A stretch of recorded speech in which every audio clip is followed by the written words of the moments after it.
수요일날 어떻게 할까 하다가 그냥 이렇게 동영상으로 또 만나뵈려고 그러는데요. 특별하게 찬양이나 기도는 생략하고 대신에 말씀을 증언하는 시간으로 해서 이렇게 유튜브로 계속 여러분에게 하나님의 말씀을 알려드리려고 합니다. 오늘은 성경 이야기를 처음 시작하는데요. 여러분, 성경은 우리가 아는 성경은 다 해서 한 권입니다. 한 권. 그런데 이 한 권 성경 속에는 66권의 성경이 있지요. 구약 성경은 39권이고 신약 성경은 27권이다. 우리가 흔히 이렇게 얘기하잖아요. 자, 그런데 여러분, 이 성경은요, 창세기는 50장이죠. 자, 출애굽기는 몇 장입니까? 출애굽기는 40장, 레위기는 27장, 자, 그 다음에 민수기 36장, 그 다음에 신명기 34장입니다.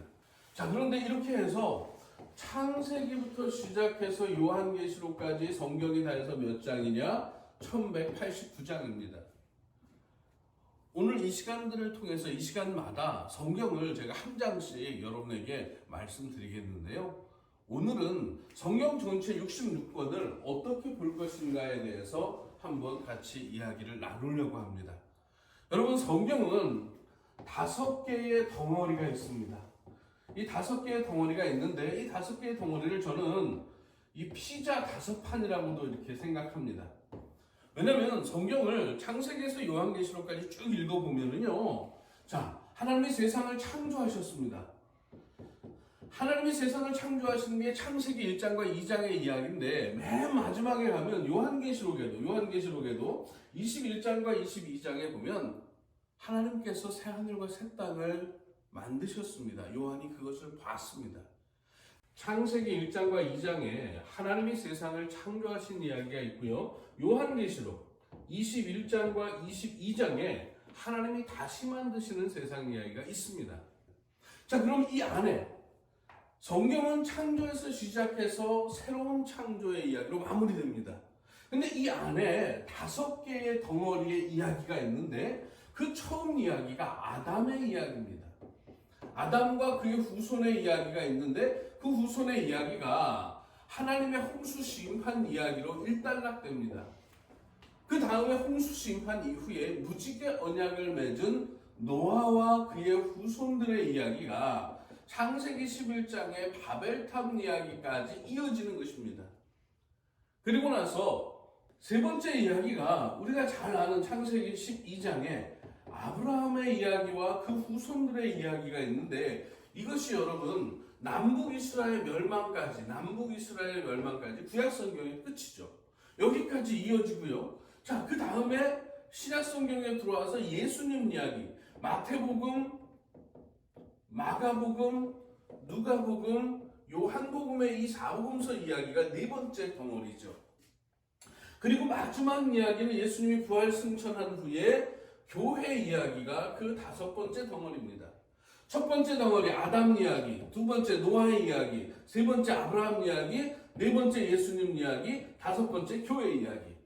자, 저와 함께 손을 펴고 한번 따라해 보겠습니다. 아담, 노아, 아브라함, 예수님, 교회. 우리가 갖고 있는 66권의 성경 1189는 여러분 이처럼 창조에서 시작해서 새 창조의 이야기로 끝이 나고요. 이 성경 이야기는 5개의 덩어리가 있습니다. 아담, 노아, 아브라함, 예수님, 교회. 여러분, 이 이야기가 무엇을 얘기하는 걸까요? 여러분, 여기에 적어놓은 이 성경 이야기는요, 제가 갖고 다니는 성경책인데요. 자, 이 성경은 하나의 이야기를 합니다. 하나님이 세상을 만드셨습니다. 하나님이 그 세상을 통치하십니다. 하나님의 나라를 이야기합니다.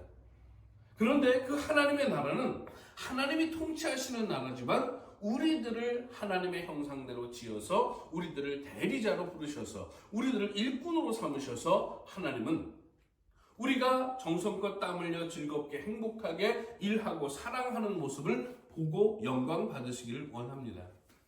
자, 여러분, 성경이 우리에게 말해주는 아주 중요한 것을 간단하게 말씀드리면 하나님은 세상을 만드셨다는 거죠. 그리고 아담에게 생육하고 번성해라, 충만하라, 정복해라, 다스려라 이렇게 말씀하셨습니다. 그런데 하나님 아담과 하와는 이 하나님의 말씀대로 순종하지 않아서 그의 후손들이 결국에는 심판을 당했죠.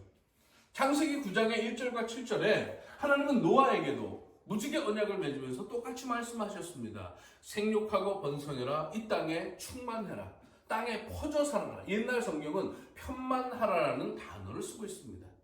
그런데 이들 역시도 바벨탑을 쌓고 하늘 꼭대기까지 올라서 우리의 이름을 날리자고 했습니다. 그러자 하나님은 아브라함을 통해서 복을 약속하시면서 너는 내가 지시하는 땅으로 가라 그랬죠. 여러분 창세기 12장 4절에 보면 아브라함이 하나님의 이 지시를 따라 어떻게 갔느냐? 성경은 이렇게 말합니다. 여호와의 말씀을 따라 갔고. 자, 여러분, 우리가 하나님의 말씀을 가지고 성경책을 가지고 신앙생활을 하는 이유는 다른 것이 아니에요. 하나님이 원하시는 세상을 향해 나아가는 것입니다. 교회는 하나님의 말씀을 따라 그것을 행하는 사람들입니다. 여러분, 우리가 어떻게 살아야 될까요? 많은 사람들이 예수 믿고 천국 간다 그래요. 그 말 자체가 의미하는 바는 아주 중요한 것입니다. 우리는 천국, 하나님 나라를 향해 가는 사람들입니다. 그런데 옛날 과거에 선교사들이, 부흥사들이 얘기한 것처럼 죽은 다음에 천당 가는 게 아닙니다. 하나님 나라는 지금 여기서 시작되는 것입니다. 교회는 이 땅에 살다가 교회를 통해서 하나님 나라 간다. 교회는 기차를 바꿔 타는 환승역이 아닙니다. 교회는 말씀대로 살아가는 공동체로 하나님의 나라를 일구어가는 전초기지와 같은 것입니다. 최전선입니다. 저는 여러분들이 우리 구함교회를 통해서 하나님의 말씀을 붙잡고 그 말씀을 따라서 하나님 나라의 삶을 살아갈 수 있기를 간절히 소망합니다. 다음번에는 창세기 1장으로 여러분을 만나 뵙겠습니다. 감사합니다. 다음에 또 뵙겠습니다.